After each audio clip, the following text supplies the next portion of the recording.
Born in 1771, Mungo Park was a Scottish explorer of West Africa. He is considered to be Africa's first successful explorer, and set a standard for all of those who followed. Park observed a type of African trader that were referred to as slaties. These were black merchants who regularly brought slaves from the interior region to the west coast in order to be sold to Europeans, or whoever would pay the highest price. The natives of Africa, who were actually free, only constituted approximately 1/4 of the total population. The rest were in a state of hopeless and hereditary slavery, being the property of the upper 1/4 of the inhabitants. These African masters employed their slaves in a similar way to how slaves were used in the West Indies. They cultivated fields, took care of cattle, and attended servile offices of all kinds. There were two general types of slaves in Africa: domestic and non-domestic. Masters of domestic slaves were not allowed to kill or sell them without a palaver or public trial, being held in order to look into the slave's conduct, and to generally delineate specific cases. Non-domestic slaves did not have this luxury. They could be treated and disposed of in any way that their masters saw fit. When slaves couldn't be immediately sold to any Europeans at the coast, other black slave traders would sometimes purchase them on speculation. While they were awaiting the sale of their person at the coast, the slaves were chained together by twos and employed in the fields. Park observed that Arabs, or Moors, would regularly purchase slaves from the inland tribes, using salt as a currency. Any tribe, or band of men, that had it in their power to raid native villages and capture slaves, did so. It was common for natives to purchase various types of guns and weapons from Europeans at the coast, using the slaves they obtained in their raids. The horses that the Arabs brought into Africa were very beautiful and highly esteemed, so much so that natives, kings, and royalty would pay 12 to 14 slaves for just one of them. In a village called Suha, Park was denied food by the chief, or duty. The chief seemed upset. Park says, quote, endeavoring to find out the cause of the sullen discontent, which was visible in his eye, he called to a slave who was working in the cornfield at a little distance, and ordered him to bring his hoe along with him. The duty then told him to dig a hole in the ground, pointing to a spot at no great distance. The slave, with his hoe, began to dig a pit in the earth, and the duty, who appeared to be a man of a very fretful disposition, kept muttering and talking to himself until the pit was almost finished, when he repeatedly pronounced the words Dankatu, meaning good for nothing, Jankra lemon, meaning a real plague, which expressions I thought could be applied to nobody but myself. And as the pit had very much the appearance of a grave, I thought it prudent to mount my horse, and was about to decamp, when the slave, who had before gone into the village, to my surprise, returned with the corpse of a boy about 9 or 10 years of age, quite naked. The Negro carried the body by a leg and an arm, and then threw it into the pit with a savage indifference which I had never before seen. As he covered the body with earth, the duty often expressed himself, Nafula Atiniata, meaning money lost, whence I concluded that the boy had been one of his slaves. End quote. Park observed another instance at a village called Wanda, in the Manding Kingdom, that was shocking to him.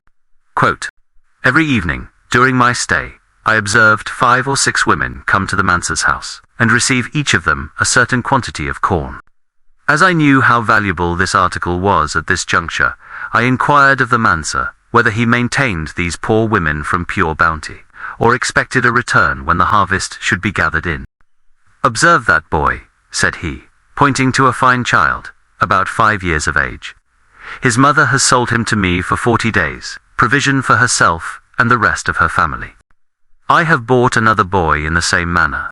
Good God, thought I, what must a mother suffer before she sells her own child? I could not get this melancholy subject out of my mind, and the next night, when the women returned for their allowance, I desired the boy to point out to me his mother, which he did.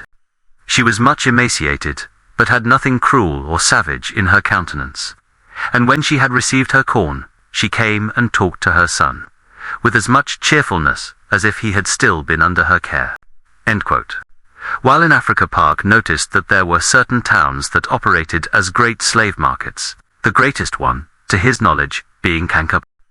Park elaborates much more on slavery in Africa. Quote, "In this condition of life, a great body of the Negro inhabitants of Africa have continued from the most early period of their history, with this aggravation that their children are born to no other inheritance. The slaves in Africa, I suppose, are nearly in the proportion of 3 to 1 to the freemen. They claim no reward for their services, except food and clothing, and are treated with kindness or severity, according to the good or bad disposition of their masters. Custom, however, has established certain rules with regard to the treatment of slaves, which it is thought dishonorable to violate. Thus, the domestic slaves, or such as are born in a man's own house, are treated with more lenity than those which are purchased with money. The authority of the master over the domestic slave, as I have elsewhere observed, extends only to reasonable correction, for the master cannot sell his domestic without having first brought him to a public trial before the chief men of the place.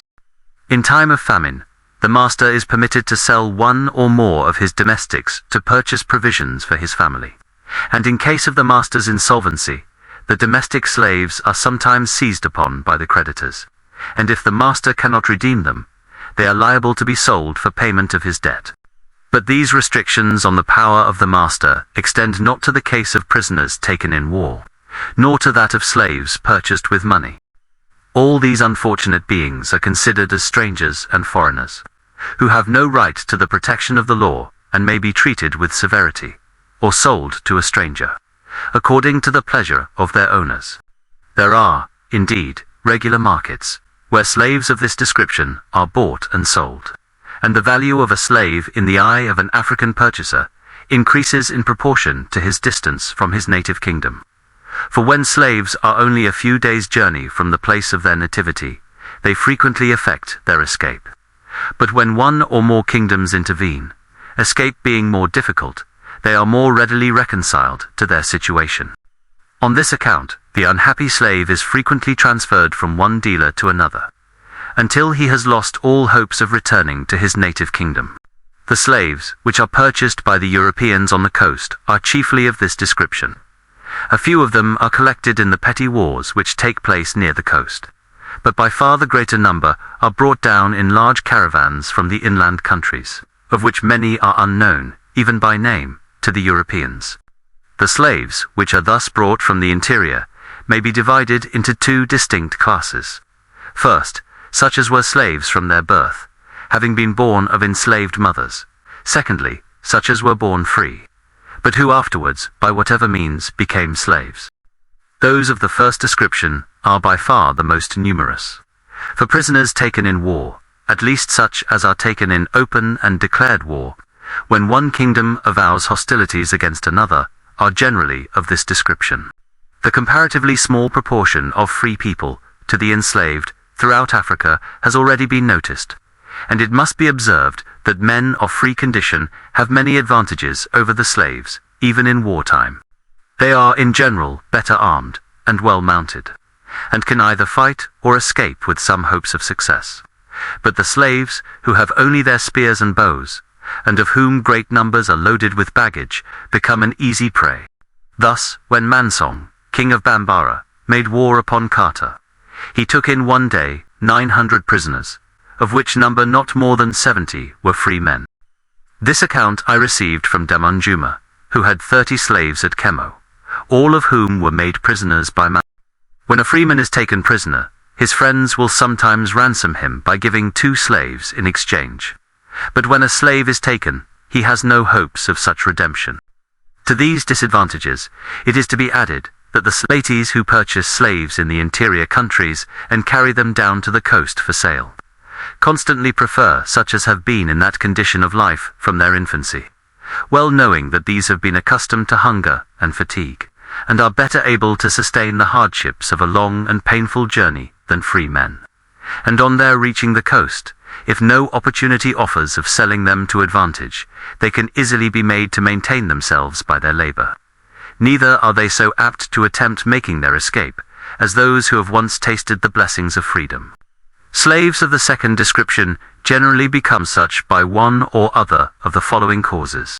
1. Captivity. 2. Famine. 3.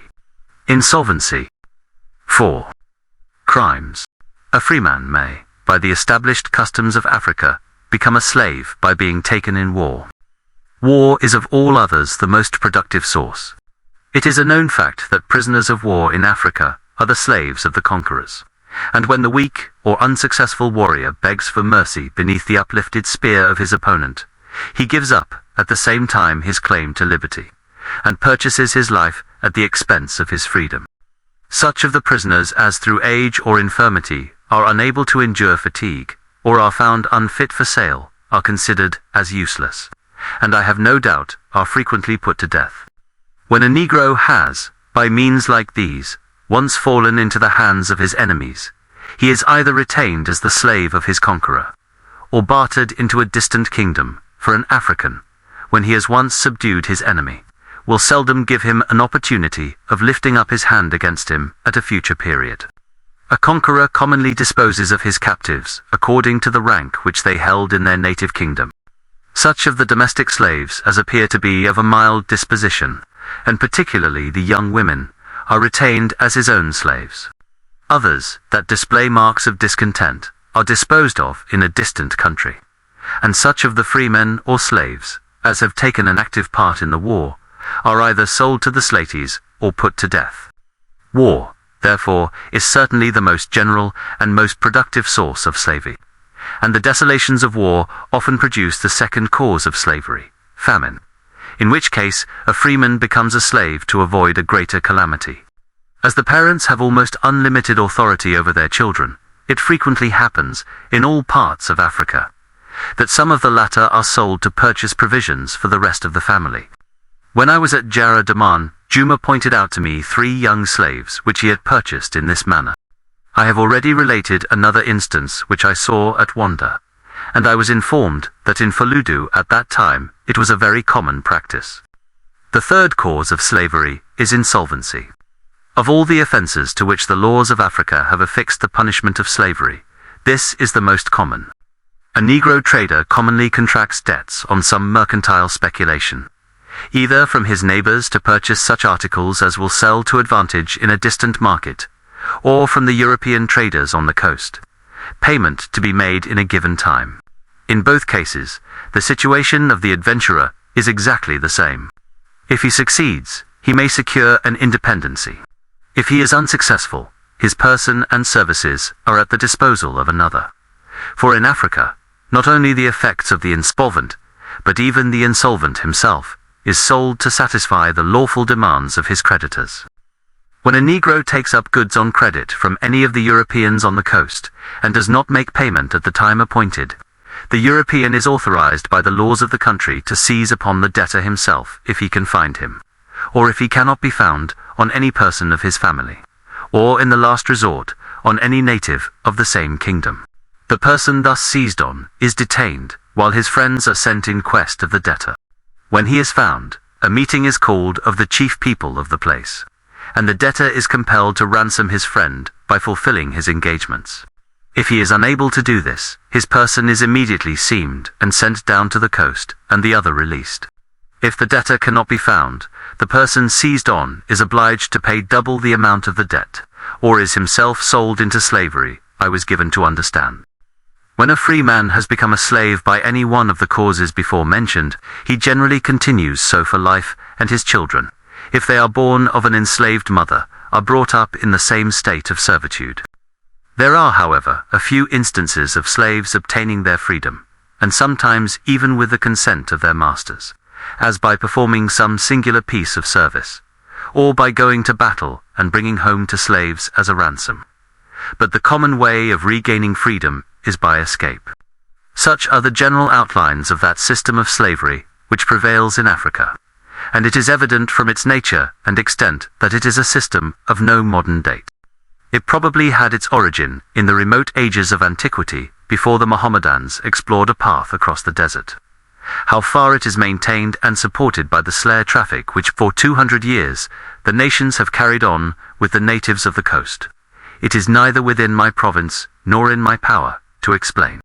If my sentiments should be required concerning the discontinuance of that commerce would produce on the manners of the natives, I should have no hesitation in observing that in the present unenlightened state of their minds, my opinion is the effect would be neither so extensive nor beneficial, as many wise and worthy persons fondly expect." End quote. In the following quote, Park describes the typical way in which slaves are secured as they are marched along. Quote, "They are commonly secured by putting the right leg of one and the left of another into the same pair of fetters. By supporting the fetters with a string, they can walk, though very slowly.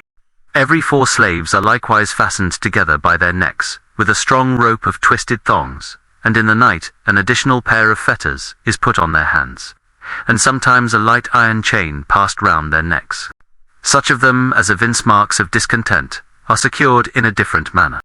A thick billet of wood is cut about 3 feet long, and a smooth notch being made upon one side of it. The ankle of the slave is bolted to the smooth part by means of a strong iron staple, one prong of which passes on each side of the ankle. All these fetters and bolts are made from native iron." End quote. Thank you for watching.